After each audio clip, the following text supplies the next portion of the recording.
स्वः तत्सवितुर्वरेण्यं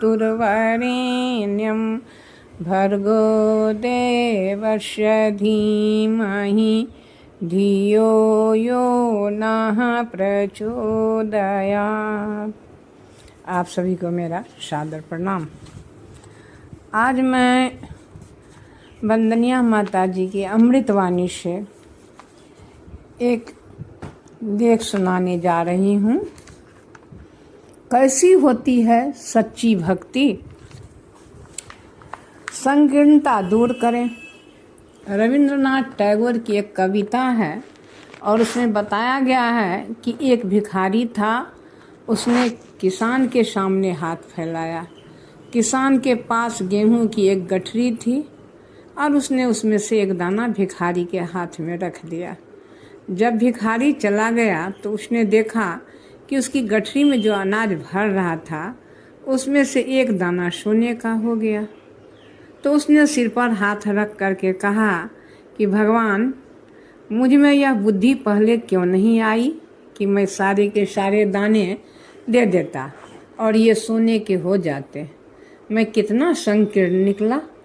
भगवान का भक्त कभी संकीर्ण नहीं होता, वो उदार होता है। उदारता उसके जीवन में होती है। दूसरों की मदद करने के लिए तत्पर रहता है।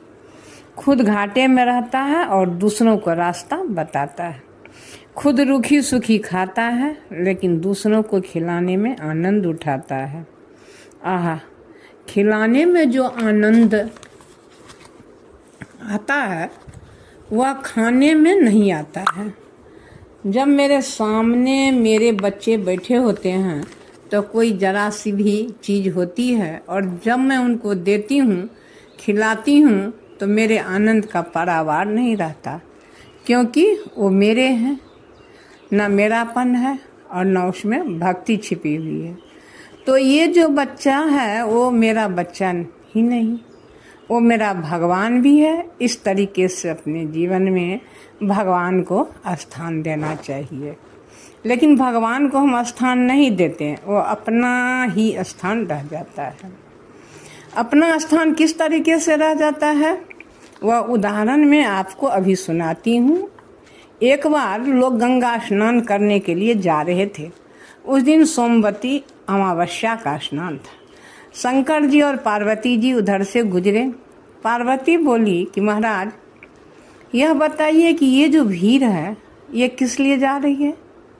उन्होंने कहा कि गंगा स्नान करने के लिए जा रही है। तो फिर गंगा स्नान से क्या होगा।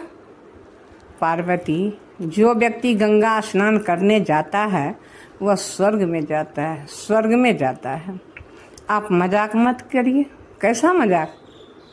आप कह रहे हैं कि गंगा स्नान करने वाले सब स्वर्ग में जाते हैं, जबकि सारे के सारे इतने भीड़ की भीड़ स्वर्ग में जाएगी, तो फिर इतना स्थान कहाँ से आएगा। उन्होंने कहा, पार्वती क्या बात है, मेरे कहने पर कोई शक है तो चलो मैं अभी तुम्हें दिखाता हूँ। तो उन्होंने कोढ़ी का रूप बनाया और पार्वती का रूप किशोरावस्था का, कोई 16-18 साल का ही युवती का बनाया और सजी धजी महिला के रूप में श्रृंगार और आभूषण पहनाए। और वो जो पार्वती जी थी अपने पति शंकर जी को पीठ पर बैठाकर गंगा स्नान के लिए ले जा रही थी।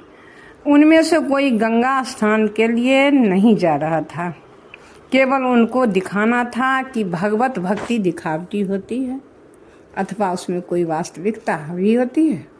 तो जैसे ही पार्वती जी आगे बढ़ती जाती थी, लोगों की आवाज़ कैसी होती थी। कोई कहता था कि तुम हमारे साथ चलो, हमारे यहाँ तो भैंस बंदी है, खूब दूध पिलाएंगे और घी खिलाएंगे। कोई कहता था कि चलो हमारे साथ चलो, हमारे यहाँ तो मोटर गाड़ी है। अरे, इस कोढ़ी के साथ तुम्हें क्या मिलेगा। वो सिर नीचे झुकाए हुए बड़े दुखी मन से कहती थी कि शंकर जी, यह बताइए कि क्या आप मुझे इस स्थिति में डालने के लिए लाए थे। मुझसे सब माँ कहते हैं, आपको पिता कहते हैं, और आज मेरी यह दुर्गति हो रही है कि मैं निगाह नहीं उठा पा रही हूँ। लोग वासना की दृष्टि से भेड़ियों के तरीके से मुझे देख रहे हैं। धर्मात्माओं पर टिका है संसार। बहन और माँ को छोड़ दिया और वासना की दृष्टि से जैसे एक वेश्या के पीछे भरुए लगे रहते हैं, इस तरीके से ये मुझे देख रहे हैं और मुझे शर्म आ रही है। अब तो बहुत हो गया। उन्होंने कहा कि पार्वती, अभी नहीं हुआ, अभी विलम्ब है, अभी देखती जाओ। संसार यूं ही नहीं टिका है, कोई पुण्यात्मा और धर्मात्मा भी होता है। मैं अभी तुम्हें दिखाता हूँ। इस तरीके से सूर्यास्त होने को आ गया और पार्वती का धैर्य चुकने लगा। उन्होंने कहा, बस बहुत हो गई आपकी लीला, अब चलिए। उधर से कोई एक गरीब ब्राह्मण गुजर रहा था। वह किसान भी था। पार्वती जी के पास आकर के उसने प्रणाम किया और कहा, माँ, आपको लाख लाख प्रणाम। ऐसी देवियों की बदौलत ही यह पृथ्वी टिकी हुई है। धन्य हैं आप कहाँ जा रही हैं? उन्होंने कहा, भैया, मैं अपने पति को गंगा स्नान कराने के लिए लाई हूँ, क्योंकि यह चल नहीं सकते। कोढ़ी है तो इनको मैं पीठ पर रखकर लाई हूँ। अब मैं थक गई हूँ बेटे, मुझसे चला नहीं जाता। उसने कहा कि माँ, सारा पुण्य आप ही लेंगी क्या? जरा सेवा का लाभ हमें भी लेने दो। और वह आगे बढ़ा और उनके शरीर से जो मवाद निकल रहा था, पीप टपक रही थी, मक्खियाँ भिनक रही थी, उन शंकर जी को पीठ पर रख करके वो आगे बढ़ने लगा और पीछे पीछे पार्वती जा रही थी। शंकर जी ने कहा कि पार्वती, यह जाएगा स्वर्ग में। असली जो भक्त है वो ये है। इसमें भक्ति परिपूर्ण तरीके से समाई हुई है। सेवा और उदारता जैसी सारी की सारी शक्तियाँ इसके अंदर विद्यमान है। स्वर्ग को कौन जाएगा? स्वर्ग को यह जाएगा। और ये जो भी है महाराज, आप कह रहे थे कि जो ये गंगा स्नान करने वाले हैं ये जाएंगे। उन्होंने कहा कि ये नहीं जाएंगे। ये तो सब कहाँ जाएंगे?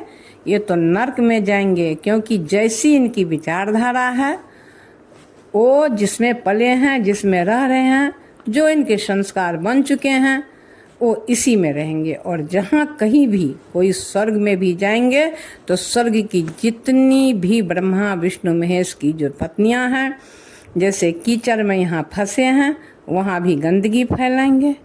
वहाँ भी ये वासना की दृष्टि से उन देवियों को देखेंगे जिनके अंदर शक्ति समाई है या दुनिया को शक्ति देती है, रास्ता बताती है। उनके प्रति भी ये गंदे ही विचार रखेंगे। पार्वती इसलिए ये नहीं जाएंगे, यह ब्राह्मण जाएगा। धन्यवाद।